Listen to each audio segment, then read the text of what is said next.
The prison was quiet that morning. No shouting, no footsteps. Just the sound of a man breathing slowly in a cold, gray cell. His name was James Carter, a father, a prisoner, and a man who had made too many mistakes. And today was the last day of his life. He didn't ask for special food.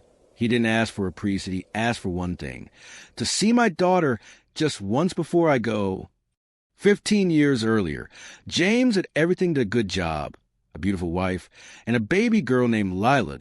He held her in his arms the day she was born and whispered, "I'll always protect you." But life doesn't always go the way we promise. James got involved with the wrong crowd. Late nights, quick money, bad decisions, point one mistake led to another. And one night, all went too far.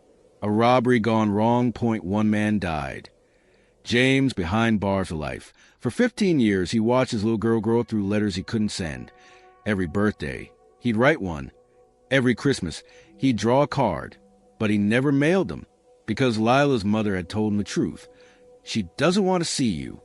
So he waited and waited until the day they told him, "James Carter, your execution date is set."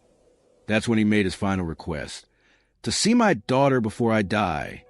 At first, the warden said no, IT was too late, too complicated. But one of the guards, Officer Daniels, overheard the request. He'd seen James change over the years. No fights, no trouble. Always helping new inmates, giving away his food, his books. So Daniel spoke up. "Sir, maybe the girl deserves closure." The warden hesitated, then sighed. "Find her." Lila was 22 now, a college student with soft brown eyes, the same as her father's.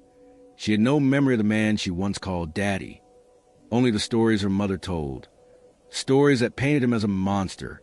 When Officer Daniels told her who he was and what he wanted, Lila froze. She didn't cry. She didn't speak.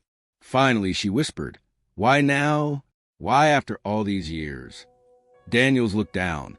"Because he's dying tomorrow." That night, James didn't sleep. He sat on his bunk, holding a folded photo he'd kept hidden. Lila at age 4, smiling in a pink dress. He whispered to the picture, "I know I don't deserve it, but if she could just look at me one more time, that's all I need." He wrote one last letter, not asking for forgiveness, just telling her the truth. "I never stopped loving you, Lila. Every day behind these walls, I became a little more like the father you deserved." The next morning, the guards led James to the visitation room. He wore a clean shirt. His hands trembled. For a moment, he thought she wouldn't come. Minutes passed. Then the door opened. A young woman stepped in. Her eyes filled with tears she was trying to hide. James froze. He'd dreamed of this moment for 15 years, and now he didn't know what to say. James, softly, "Lila, you're so grown up." Lila, coldly, "You look older." Silence filled the room. They both stared at the table between them, a piece of metal, holding all the words they never said. James, "I know you hate me. You said I did terrible things, but I just wanted to tell you that I'm sorry." Lila didn't move, didn't blink. "Lila, I don't know if sorry means anything now. You killed someone, Dad. You left Mom, you left me." James nodded, eyes wet. "I know, and I've lived with that every single day. You didn't deserve the life I gave you, but you deserve the truth."